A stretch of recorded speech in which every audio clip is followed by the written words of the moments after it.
untuk umat Nabi Muhammad SAW. Catat ini ya. Dan saya belum pernah bagi dimanapun yang ini, yang versi lengkapnya.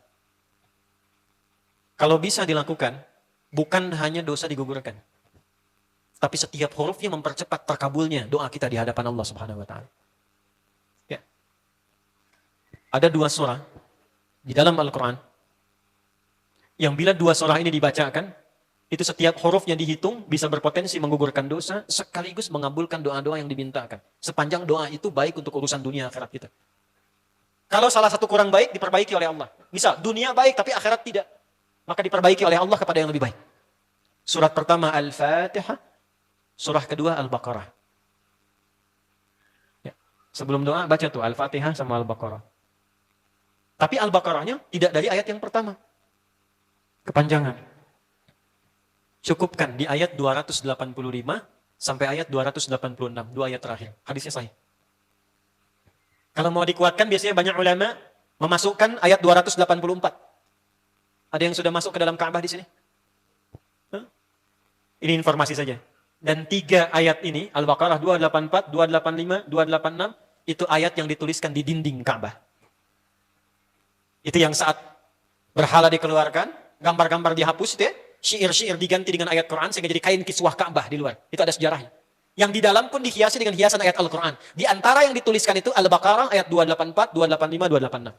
Intinya di 285 dan 286-nya. Tadi rakaat pertama yang saya bacakan dalam salat Isya. Hadisnya sahih.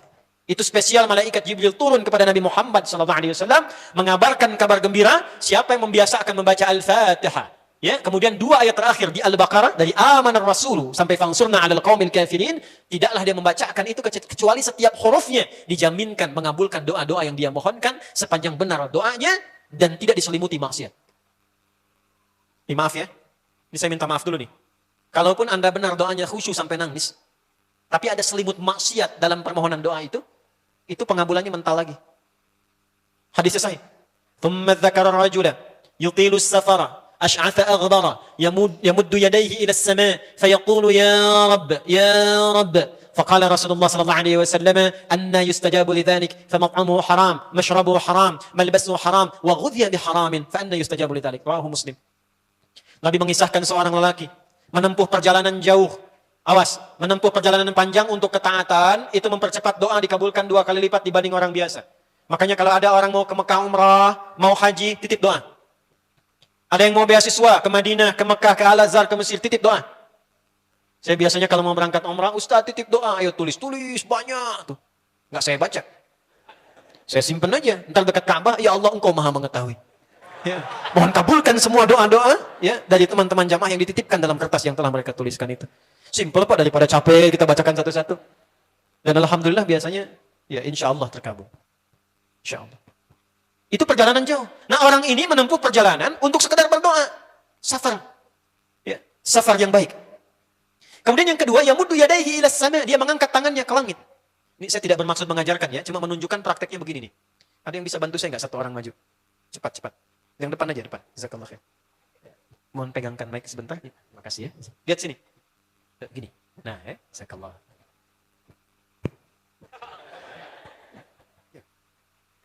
Nah, ya. Ini tangan, lihat, lapak 2 ya. Berdoa itu sesuai porsinya dan ikuti caranya Nabi. Kalau doanya formal dalam sholat dan diikat dengan gerakan, jangan kreatif. Ikuti seperti Nabi yang contohkan. Misal dalam sholat, shollu kama ra'aitumuni usolli. Sholatlah seperti kalian melihat aku sholat. Nanti ada 3 posisi atau sampai 4 posisi dalam sholat yang mempercepat terkabulnya doa. Posisi puncaknya sujud. Hadisnya sahih, inna ma aqrabal 'abdi min rabbih wa huwa sajidun fa aktsirud doa.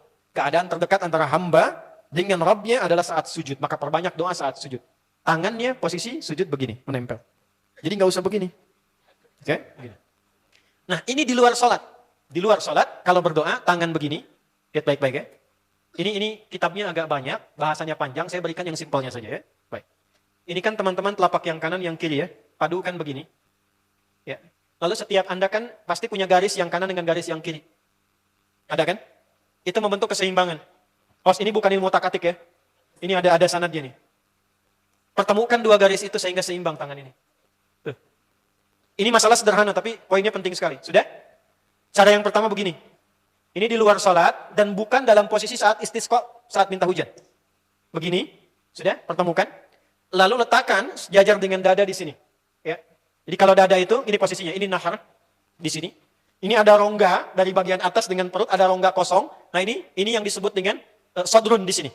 Ya, kalau kita meletakkan telapak tangan saat sholat begini, letaknya di sini. Yang ini perut, yang ini nahar. Doa itu di sini. Jelas? Semakin kita memohon dengan lebih sangat, naikkan sedikit begini.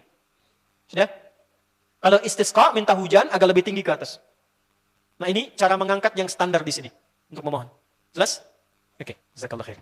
Nah orang ini, dia mengangkat tangannya. Jadi, melakukan perjalanan jauh, mengangkat tangannya, yamuddu yadayhi ilas sama.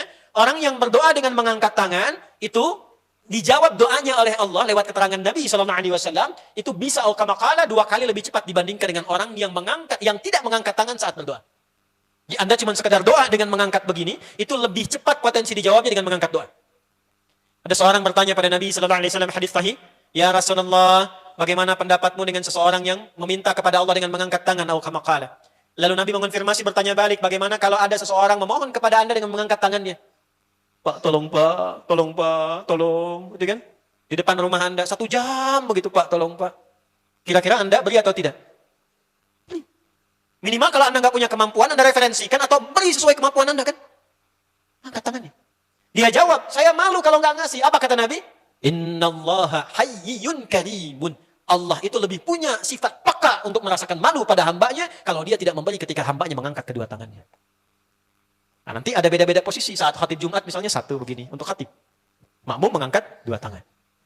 Yang ketiga dia mengatakan ya Rabb, Asmaul Husna. Doa yang dibuka dengan Al-Asmaul Husna itu dijawab 2 kali lebih cepat dibandingkan dengan doa yang langsung dimohonkan kepada Allah. Itu perintah. Tahu Nabi Zakaria? Nabi Zakaria apa ujiannya?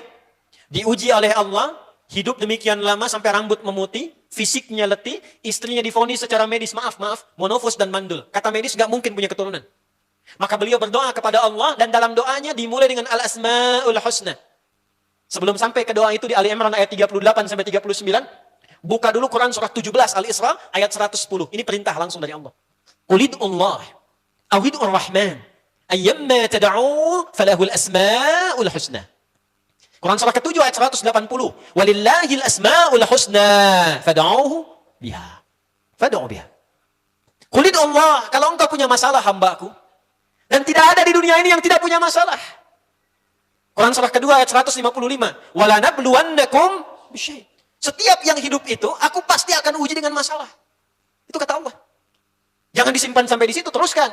Bukan untuk membebani hambaku dengan masalah, tapi untuk menaikkan kualitas hidupnya sehingga menjadi lebih baik. Jadi ketika Allah titipkan masalah itu, bukan ingin membuat kita bermasalah. Tapi dengan masalah itu kita diuji supaya kualitas hidup kita menjadi lebih baik. Ini Anda yang kuliah di UPI di sini, ada ujian nggak? Ada. Untuk apa ujian itu diadakan? Supaya bisa melihat kualitas peningkatan ilmu Anda dari masuk sampai naik tingkat. Kalau nggak ada ujian, nggak kelihatan kualitasnya bertambah. Logikanya begitu. Dan tidak mungkin Allah menguji seorang hamba di luar batas kemampuannya. La yukallifullahu nafsan illa. Jadi nggak ada orang yang hidup yang tidak punya masalah. Karena rumusnya mengatakan hidup berbanding lurus dengan masalah. Yang hidup pasti punya masalah. Yang tidak ingin punya masalah, tidak ingin hidup. Karena orang yang tidak hidup, yang hilang masalahnya, selesai hidupnya. Baik. Siapa yang tidak ingin punya masalah? Angkat tangan. Baik. Siapa yang ingin punya masalah? Alhamdulillah. Yang lain wallahu a'lam. Nah, kulit Allah kalau sedang diuji masalah, kan yang ngasih siapa? Yang nitipkan siapa? Yang punya solusinya siapa? Kalau Anda tahu yang punya solusinya Allah, kenapa curhatnya bukan kepada Allah? Kan tadi contohkan di Quran, kalau punya masalah curhatin ke Allah. Quran surah 12 ayat 86, sejak era Nabi Yakub. Masalah di rumah tangga, anak bermasalah curhatnya pada siapa? Allah. Innama ashku bathi wa huzni ila Allah. Aku tuh kalau punya masalah sesedih apapun, curhatnya Allah. Bentangkan sajadahmu. Curhatkan dalam sujudmu, tingkatkan takwamu. Wa may yattaqillaha yaj'al lahu makhraja. Quran surah 65 di akhir ayat yang kedua. Bentangkan sajadahmu, curhatkan, habiskan dalam sujudmu, keluarkan tangismu. Sehingga bebannya jadi ringan. Walaupun solusi belum datang, hatinya sudah tenang. Yang diperintahkan panjangkan sajadahmu, bukan panjangkan statusmu. Kita sudah tahu ayatnya. paham ketentuannya, tapi kenapa prakteknya ditumpahkan di Instagram, di Facebook, bikin vlog di YouTube, hanya untuk curhat saja. Dan ironinya dalam hal yang demikian, tahu yang menyelesaikan Allah. Sekarang tambah bonus, aminkan ya. Yang mengaminkan doa ini mudah-mudahan dihilangkan masalahnya. Puguma mana yang ada bermasalah kayaknya di dia. Itu gimana? Kumaha itu teh? Paham? Curhatkan sama Allah. Nah, bagaimana mintanya? Sebut namanya ya Allah. Awinur Rahman. Kalau kita ingin minta lebih cepat, minta dengan kelembutan Ar-Rahman. Rahman itu bisa disebut namanya ya Rahman, bisa cari cara mintanya yang paling lembut, yang menyentuh. Allah senang dengan kalimat yang menyentuh. Misal ya. Kembali ke Nabi Zakaria tadi. Al-Quran surah 3 ayat 38. Hunalika da'a Zakaria rabbah. Qala rabbi habli min ladunka dzurriyyatan thayyibah. Innaka sami'ud du'a.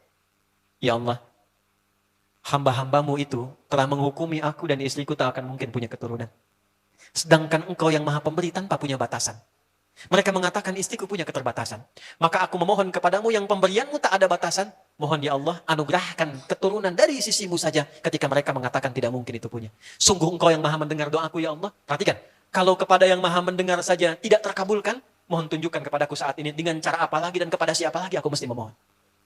Itu dalam banget. Ya Allah, engkau perintahkan aku berikhtiar mencari kerja, aku lakukan. Engkau perintahkan mengeluarkan keringatku dengan cara yang halal, aku kerjakan ya Allah. Engkau perintahkan aku jauhi yang engkau larang, aku lakukan ya Allah. Sekarang aku telah berikhtiar dari sejak keluar, aku telah menunaikan sholat subuh seperti yang engkau maha mengetahuinya. Dan menjelang malam aku mengadukan bahkan di rumahmu ya Allah hanya untuk sesuap nasi bagi istri dan anakku dari yang halal itu. Aku telah melakukan apa yang kau perintahkan, aku hanya memohon apa yang telah kau janjikan. Kalau dengan semua ikhtiar yang aku kerjakan sampai detik aku bersujud di hadapanmu di rumahmu ini belum kau kabulkan, mohon tunjukkan kepadaku di malam ini ya Allah dengan cara apa lagi mesti aku memohon kepadamu. Minta. Pernah enggak begitu mintanya?